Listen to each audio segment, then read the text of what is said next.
if you've been raped. Drug charge. Manslaughter in the second degree. I had a half a kid cocaine. Armed robbery.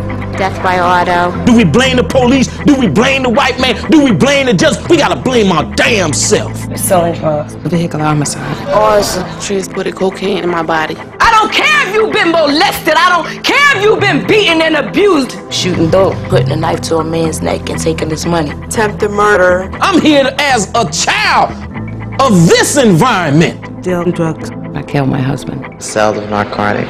I don't care what happened that your father did or your boyfriend did or your mother's boyfriend did to you or your mother did to you. Whatever the situation may be, baby. My mother spent her life in here and died here. And home then became here.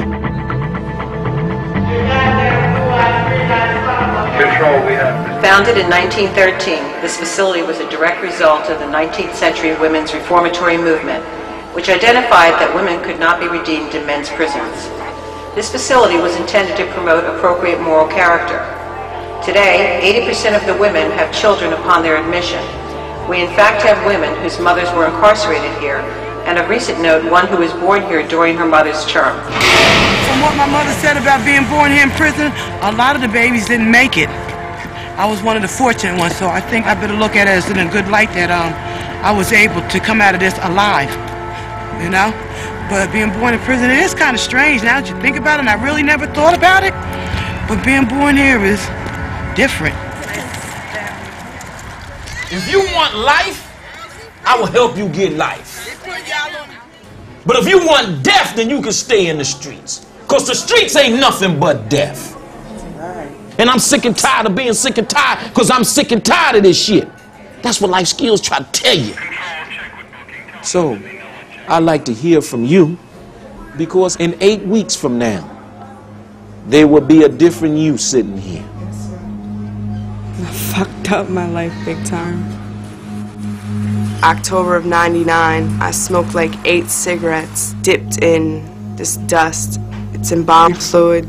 I knew a lady who worked at a funeral home, and she'd steal it, wrap it up in blunts, and you only need one pull and you're absolutely out of your mind.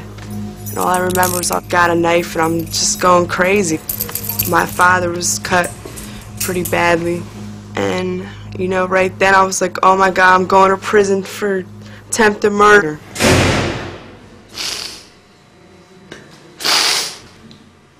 My daughter's in foster care. Every day I wake up, I want to be with her, and I know I can't.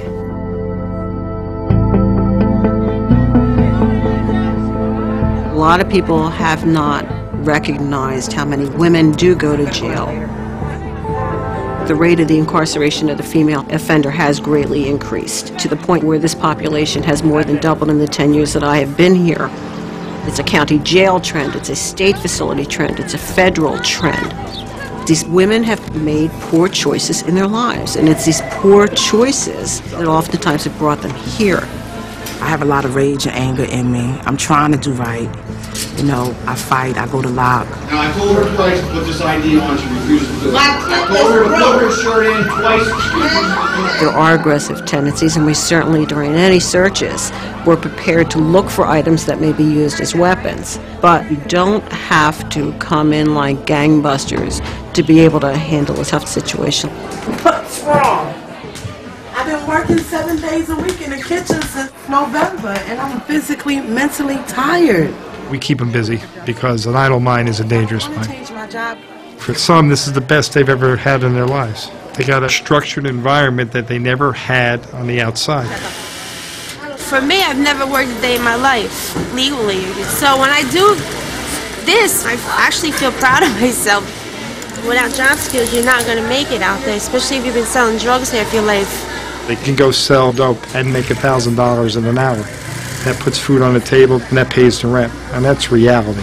80% of the population is drug charges related. The pay is... You start at 28 cents an hour. They've worked a full day, they have felt productive, they're tired, not always happy, but they felt that their energies have been directed in a positive way. All right, ladies, resume movement. Resume movement. I'm into my second trimester. I've been locked up through my whole pregnancy. My first trimester, I'm 5 months. This is supposed to be like a happy time in my life, you know, and I'm behind bars. And how about mother, daughter, sister in here together? Aunts, grandma, they all in here together. It's sad. It's hard for me because I've never been in jail with my mother before, in prison with her. Hey! I never thought that we both would be in jail together. Shoot, I ain't never think I was gonna be in jail. A mother and a daughter locked up in the same place. To me, it's just like being home long as I get to see her. If I could have avoided you coming here, I would have. You tried to. You went to court and told them the drugs was yours, but the judge didn't want to hear that. When you out there and you do wrong, I mean, you got to pay the piper, and that's just what happened. Can I assure myself at night when I put my head on a pillow that there's no drugs inside this institution? No, I can't. But obviously the department has taken a very proactive stance towards it. Drugs is something that I really didn't want to do. I used to disrespect addicts, and I didn't like to be around them. I used to call them fiends and stuff. So I guess the shoe went on the other feet to show me that you can be in this category too. The inmates will get brought out, 10 at a time. They get pap search, they'll get the scan. 70 to 80% has some kind of substance abuse problem, either alcohol or drug addiction. That's all I knew. Put your palms up for me. It's just like a little baby growing up around people that's talking Spanish. They grows up and they know how to talk Spanish very well. And this is why I know so much about drugs. The detection machines can measure up to 1/1000th of a gram. Sergeant Schaefer, Officer Oberly.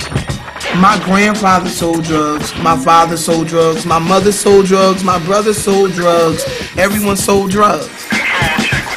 When I was selling drugs, I loved it, the money coming through. I mean, I felt as though I was a good drug dealer because it took them a long time to catch me. It was just the getting high part. Just bring your hands down by your side, bring your bodies all the way into the fence. Step into the fence. That comes up for cocaine. I'm going to send an officer right there now and have her stuff searched. You're going to go with the sergeant. What unit do you live?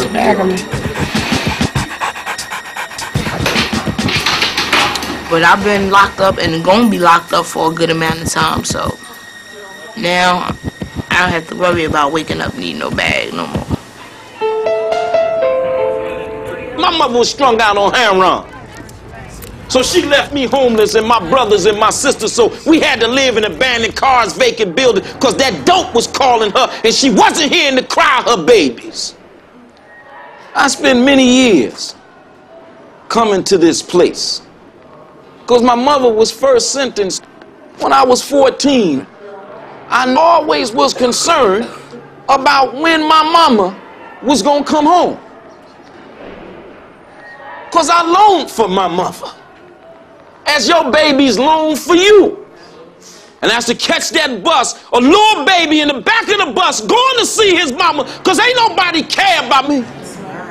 Are y'all feeling me? Y'all sure y'all feeling me? Because I don't give a damn. I'm here to talk to my mother. I got tired of wondering when my mama was going to come home. It's all right, baby. Let them drip. Because the babies are crying now. If it ain't about our life and about the babies, then we got a problem here.